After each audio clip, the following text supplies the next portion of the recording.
Montagna devastata, nel conto corrente regionale la solidarietà dei veneti ha toccato i 2 milioni di euro, il grazie del governatore Luca Zaia che al Consiglio regionale annuncia entro il 10 dicembre l'entità totale dei danni.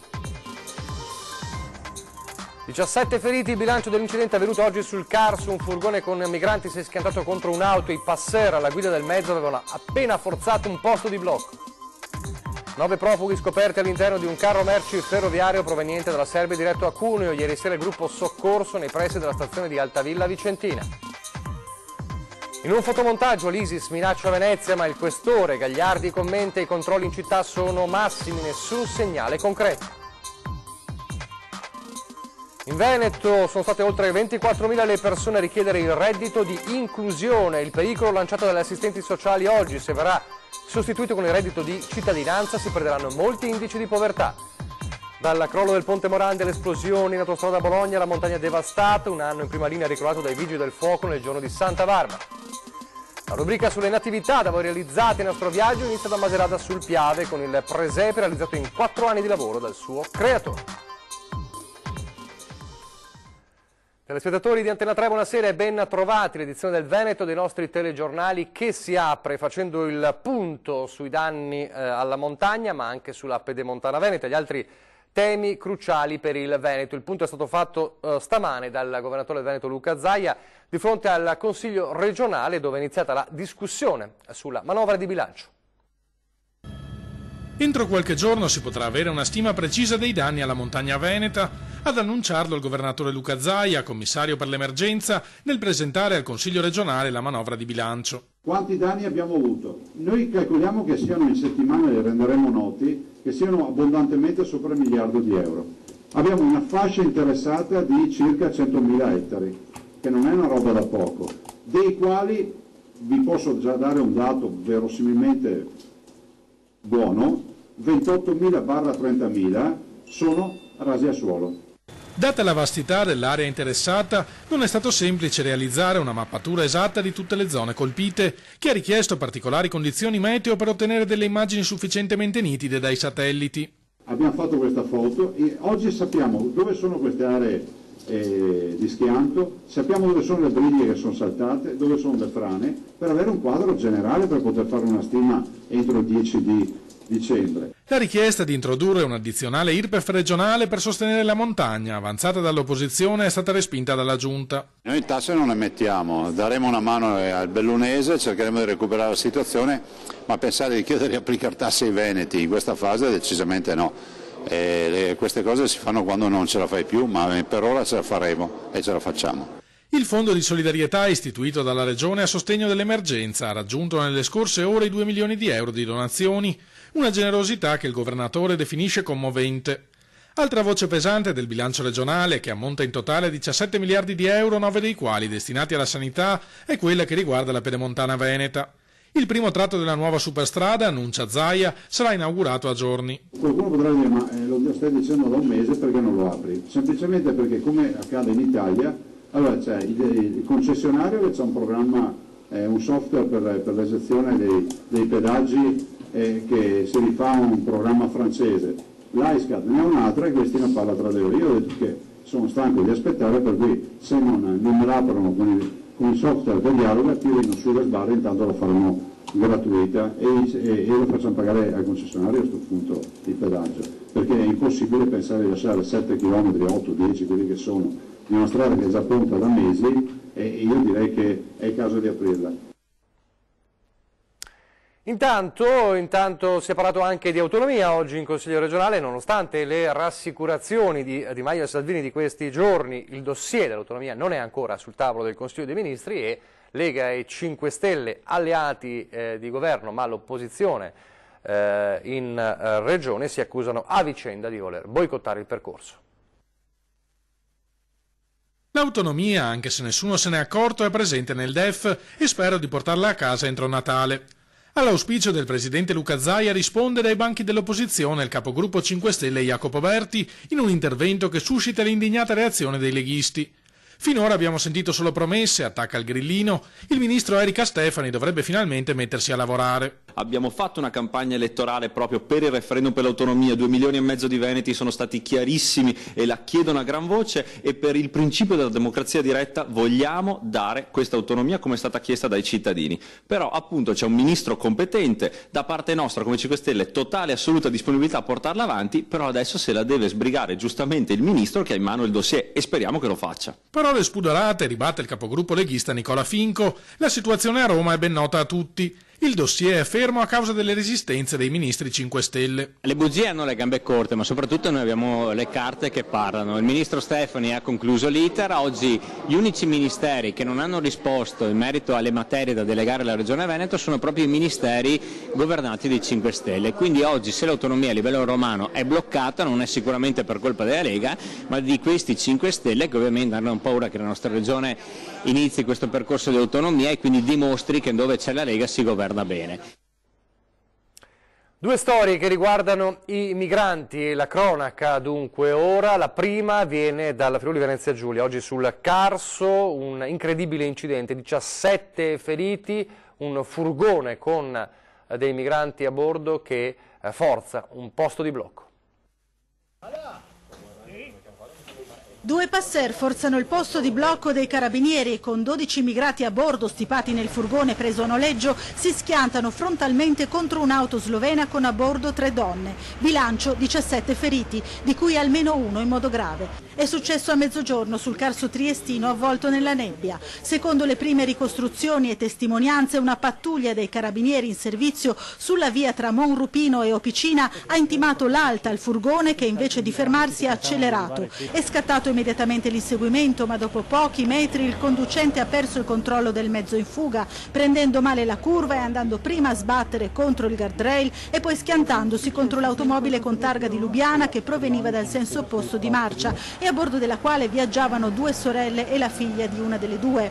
I mezzi si sono poi fermati a una distanza notevole, segno che lo schianto è stato particolarmente violento. Ad avere la peggio sarebbe stato proprio uno dei 2 passer che erano nell'abitacolo del furgone, stipati in condizioni inimmaginabili in uno spazio estremamente ristretto, 12 profughi, stando alle testimonianze di nazionalità afghana. Tutti sono rimasti feriti, il più grave è stato trasportato in codice rosso all'ospedale di Cattinara, le altre persone lese, 3 codici gialli, gli altri verdi, sono dislocate tra l'ospedale di Cattinara, il Maggiore, il pronto soccorso di Monfalcone e di Gorizia. Un uomo è stato elitrasportato in codice giallo a Udine. Tutti i mezzi a disposizione del sistema di pronto intervento SORES regionale sono stati fatti convergere nell'area interessata, determinando anche qualche rallentamento in altri casi d'emergenza. Sul posto l'elisoccorso, un'automedica e 6 ambulanze del comprensorio triestino, oltre al supporto di un'ambulanza da Monfalcone, i carabinieri e la polizia. Nessun ferito tra i militari dell'Arma. I 2 passer sono in stato d'arresto e i mezzi sono stati posti sotto sequestro.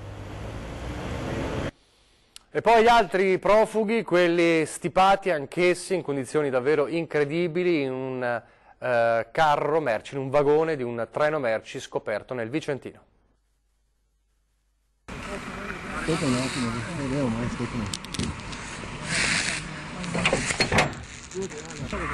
Siamo stati avvisati da un cittadino alle ore 21:30 circa della presenza di persone all'interno di un container trasportante frumento. Combattere contro le pareti di metallo del container mentre il lungo treno merci transita lentamente. È questo che ha attirato l'attenzione di un residente in via dell'Oreficeria ed ha avvisato la polizia ferroviaria. Fermato il treno alla prima stazione utile a Tavernelle di Altavilla Vicentina e chiesto a Ferrovie dello Stato di staccare nel tratto l'alta tensione per consentire ai vigili del fuoco di intervenire in sicurezza, ed ecco che all'interno di uno dei container abbiamo trovato 9 immigrati di nazionalità algerina, marocchina e un siriano. 2 di questi dichiarano di essere minorenni. All'interno di questi container abbiamo tra l'altro trovato coperte, avevano acqua e viveri per riuscire ad affrontare un viaggio che presumibilmente è iniziato il 26 di novembre per terminare ieri sera alle 22:30 circa, quando siamo riusciti ad estrarli. 1.000 euro quanto avrebbero pagato per salire sul treno per un viaggio che, secondo quanto sono riusciti a capire, aveva come destinazione proprio l'Italia. Si dimostravano felici di essere giunti in Italia, che era il loro obiettivo di partenza. Portati in questura hanno detto di voler chiedere lo status di rifugiato.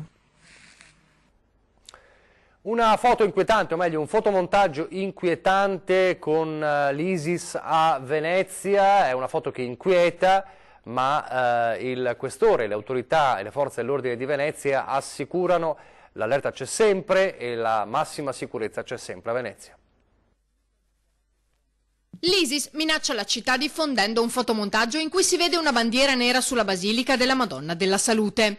Un terrorista armato pronto a colpire è rivolto verso la Basilica, i canali di Venezia e i palazzi storici della città e si legge «Non c'è divinità se non Allah». A scovare l'immagine alcune agenzie americane specializzate nel monitoraggio dei mezzi di comunicazione dei fondamentalisti.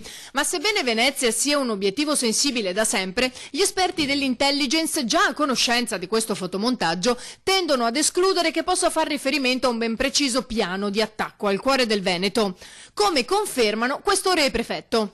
Assolutamente una fake news questo fotomontaggio. Siamo serenissimi, siamo sempre attenti perché tutte le forze dell'ordine coordinate dal signor prefetto di Venezia pongono la massima attenzione in questa città, non abbiamo nessun tipo di segnale, la nostra attenzione è sempre alta. Non diamo importanza a questa cosa perché quella bandiera è apparsa su 20 campanili diversi, per cui la cosa non ci scompone più di tanto. La città è sotto controllo, sì, potrebbe essere un obiettivo, ma diciamo ci sono 100 città che potrebbero diventare obiettivo.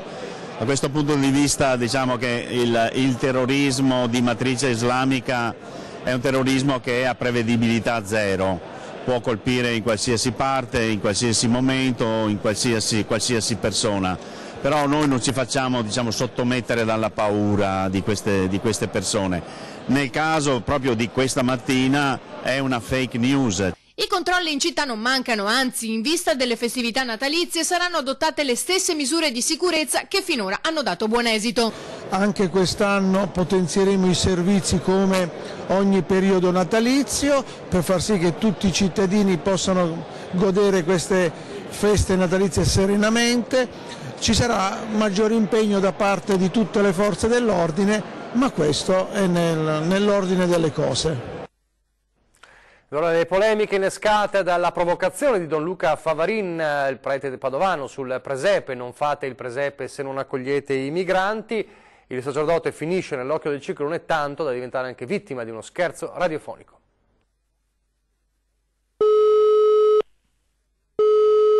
Pronto? Pronto? Papa Francesco, che emozione! Sì, Don Luca?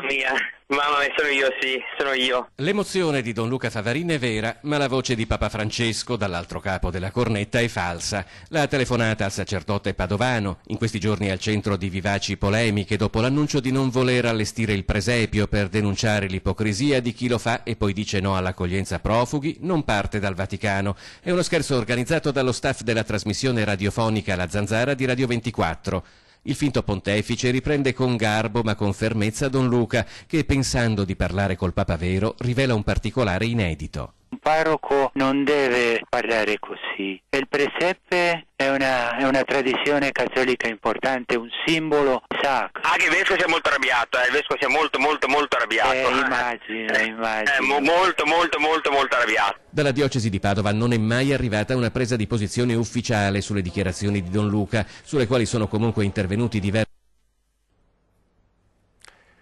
Problema tecnico sul servizio, il reddito di inclusione rivela, parliamo adesso del reddito di inclusione che rivela che il numero dei poveri è in aumento in Veneto. L'appello degli assistenti sociali è che non si pensi soltanto al lavoro, meglio il rischio è quello che il reddito di cittadinanza, il futuro, se andrà in porto il reddito di cittadinanza, potrebbe togliere numerosi indici di povertà a chi ha bisogno. In Veneto tra gennaio e settembre, primi 9 mesi di applicazione del reddito di inclusione, sono state oltre 24.000 le persone coinvolte, che corrispondono a 8.800 famiglie, e sull'inclusione punta anche il piano regionale di contrasto alla povertà. L'allarme lanciato dagli assistenti sociali però è che il reddito di inclusione venga sostituito dal reddito di cittadinanza, che prevede il requisito del lavoro, e che si perdano così gli altri indici di povertà, come avere un'abitazione, figli o disabili in famiglia. Di certo in Veneto la percentuale di povertà è cresciuta dal 3,2 del 2011 al 6,5% del 2017. La media nazionale è lontana, al 12%, ma occorre molta attenzione. Per evitare che arrivino fondi o sussidi e creino, e c'è un alto rischio quindi, una mentalità assistenzialistica. A Padova e provincia, ad esempio, sono arrivate oltre 1.500 domande, delle quali ne sono state accolte 548, ovvero il 36%. Di queste solo il 15% è stato inviato direttamente al centro per l'impiego per cercare un lavoro, gli altri prima dovevano superare emergenze di educazione, case e cure sanitarie. Di positivo c'è che il 70% di chi ha avuto accesso al reddito di inclusione era già seguito dai servizi sociali, quasi 200 persone a rischio povertà assoluta dunque si sono fatte avanti dall'oscurità in cui si trovavano. Se puntiamo solo al rinforzo del percorso e dell'inserimento lavorativo è limitante, perché sì, c'è bisogno di rinforzare i centri per l'impiego, ma c'è bisogno però molto di più di rinforzare i servizi sociali che possono affrontare le molteplici fragilità che le persone e le famiglie hanno. Dei padovani inseriti nel progetto, metà figli minorenni, e gli stranieri sono la minoranza. Un esempio, un padovano, padre di famiglia di 49 anni, grazie al reddito di inclusione e al progetto personalizzato, ha vinto un concorso e ora sta diventando operatore sociosanitario. Pochi istanti di pubblicità, torniamo subito.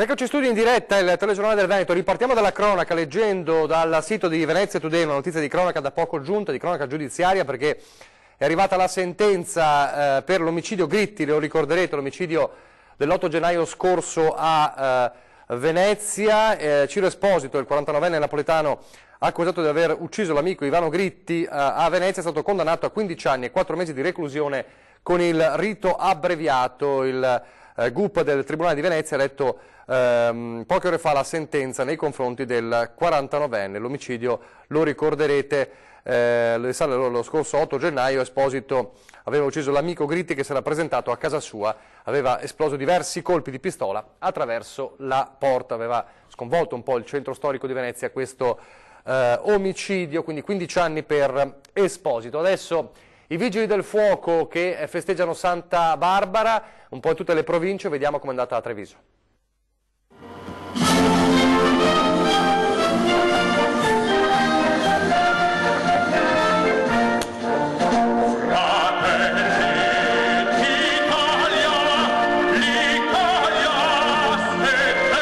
Con il loro caratteristico alzabandiere, i Vigili del Fuoco festeggiano Santa Barbara, patrona del corpo. Piazza Duomo anche quest'anno ha fatto da scenario all'emozionante cerimonia che ha conosciuto il suo momento più intenso quando 2 pompieri e soccorritori alpini si sono issati con delle corde e sulle prime note dell'inno d'Italia hanno dispiegato l'enorme tricolore tra le 2 autoscale. Presenti le autorità militari e civili, numerosa la rappresentanza dei sindaci della Marca. La festa di Santa Barbara è da sempre l'occasione per riavvolgere il nastro di questo anno di attività e fare un bilancio di un 2018 che ha visto i Vigili del Fuoco di Treviso impegnati in diverse emergenze anche fuori dalla Marca. Ricordiamo anche l'intervento nostro dei Vigili del Fuoco di Treviso presso, per lo scoppio dell'autocisterna di GPL a Bologna, e poi l'intervento per il crollo del Ponte Morandi, e poi da non dimenticare i 6.000 interventi di soccorso che abbiamo effettuato qui sul territorio di questa provincia. Oddio! Oddio! Oddio! Proprio l'intervento a Genova, quello più difficile da un punto di vista tecnico ed emotivo. Ponte Morandi è stato molto impegnativo sotto il profilo tecnico, perché abbiamo dovuto scavare sotto macerie enormi, quindi difficoltoso dal punto di vista operativo, e poi molto toccante sotto il profilo emotivo, perché purtroppo abbiamo dovuto recuperare alcune vittime di quella tragedia. La cerimonia è poi proseguita con la messa in Duomo officiata da Don Adriano Cevolotto e i canti interpretati dal tenore Francesco Grollo.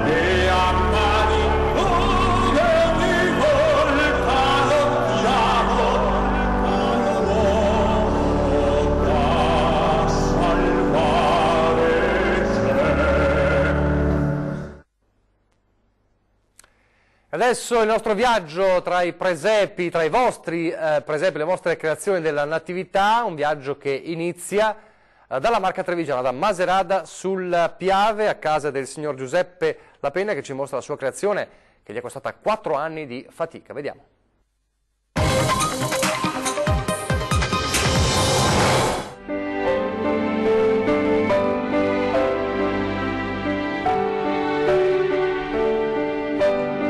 Questo presepe è un presepe di stile biblico, cioè va dall'Annunciazione di Maria fino alla morte e risurrezione di Gesù. È un presepe che mi è costato quasi 4 anni di lavorazione, anche per poi sia per il materiale ma anche soprattutto anche per la ricerca delle statue che dovevano creare l'ambientazione.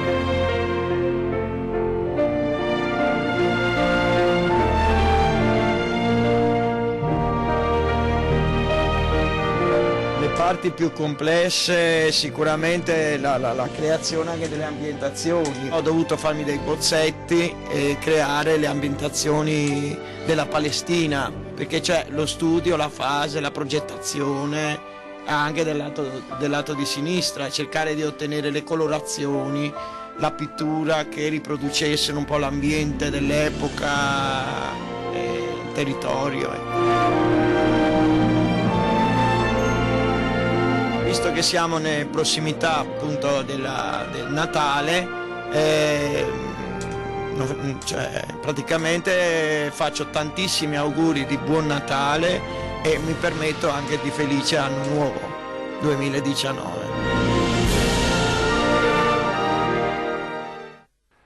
Davvero meraviglioso questo presepe, questa natività, ce ne sono tanti meravigliosi da voi creati, allora segnalateci le vostre creazioni con il tuo presepe, redazione @antena3.it per andarci appunto a segnalarci la vostra creazione, 0422 023 0898 per chiamarci, per lasciare un messaggio in segreteria, oppure 351 175 5340 per inviarci anche i video dei vostri presepi. In ogni caso noi verremo da voi per riprendere le vostre creazioni. Siamo in chiusura, vi ricordo, 20:10 questa sera parleremo, ed è una tematica calda evidentemente, di migranti e di decreto sicurezza con il professor Antonio Silvio Calò. È davvero tutto, vi lascio alle previsioni del tempo. Grazie per averci seguito e arrivederci.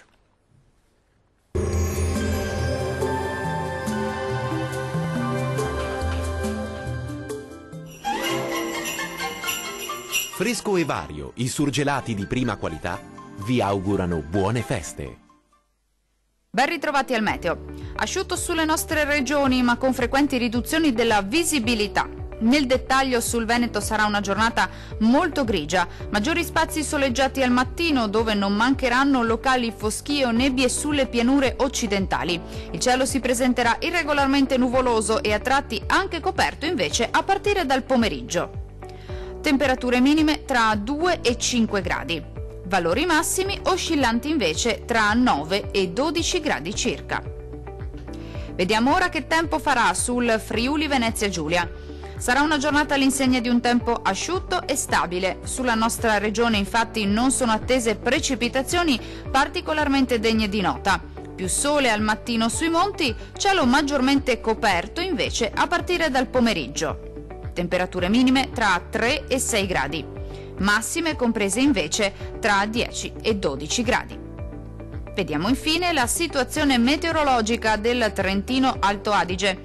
Il tempo sarà asciutto anche sulla nostra regione, al mattino non mancherà il sole, la nuvolosità sarà in aumento però a partire dal pomeriggio, quando il cielo tenderà a coprirsi un po' ovunque, ma sempre senza precipitazioni particolarmente degne di nota. Temperature minime tra -3 e 4 gradi. Valori massimi oscillanti invece tra 3 e 12 gradi circa. Dal meteo di Antena 3 per ora è tutto. Arrivederci.